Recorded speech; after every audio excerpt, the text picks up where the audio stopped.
what attracted you to this project? How did it all come together? The two of you and Dan? Yeah, we actually, it all started with a lunch that we had and the conversation we had about movies that we enjoyed growing up. And more specifically, the great movies that Walt Disney used to make in his day, live action adventures like 20,000 Leagues Under the Sea or The Swiss Family Robinson. And we thought we had a really great chance to use Disney animation to tell that type of a story, kind of reconnect with an older tradition.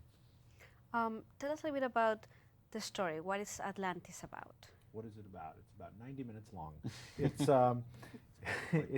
yeah, it's about a guy who he's working in a museum as a cartographer and a linguist, and he wants to get out and make his mark on the world, but isn't able to until he's hooked up with this team of experts.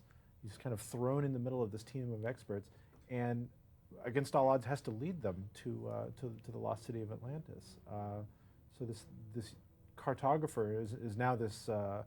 He's become an explorer and has to lead this group of experts, through the bowels of the earth to find the lost continent of Atlantis and all the adventures that happen along the way. This is a very different Disney animation movie. It's not the typical singing music, and is why Atlantis? Why do you want to go into this other type of stories? Well, I think after we had made two of the musicals, we both directed Beauty and the Beast and The Hunchback of Notre Dame, we thought it might be time to try something a little different. Every artist wants to learn a little bit and grow a little bit with each picture, and we sort of used Disneyland as a model when we pitched the story to the executives. We said, we've made a couple of movies that take place in Fantasyland, right at the end of Main Street, right through the castle. Now we'd like to turn left and make a movie that takes place in Adventureland. And they responded really well to that. We could see their eyes kind of widen, and they nodded and said, well, that sounds great. Then it was up to us to create a story. And the story, the architecture, you have a new language. How all this came about? Well, one of the things we did when we were researching Atlantis, through libraries and museums and a lot of through the internet, we found the writings of a United States state senator from like the 1880s, 1890s, a man named Ignatius Donnelly. Great name, I love that name.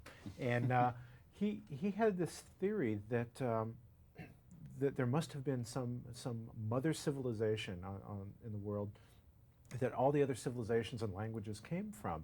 And how else could there possibly be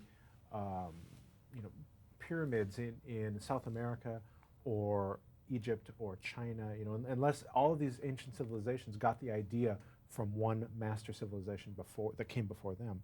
And he theorized that was Atlantis. And so we kind of seized upon that idea. We thought the rest of his writings was kind of nutty, but we liked that idea, and said, well, that's interesting. If we were to style the architecture kind of that way, and the language as well, as if you deconstructed languages from all over the world, kind of work backwards to this one kind of Tower of Babel, central language, that might be what it was.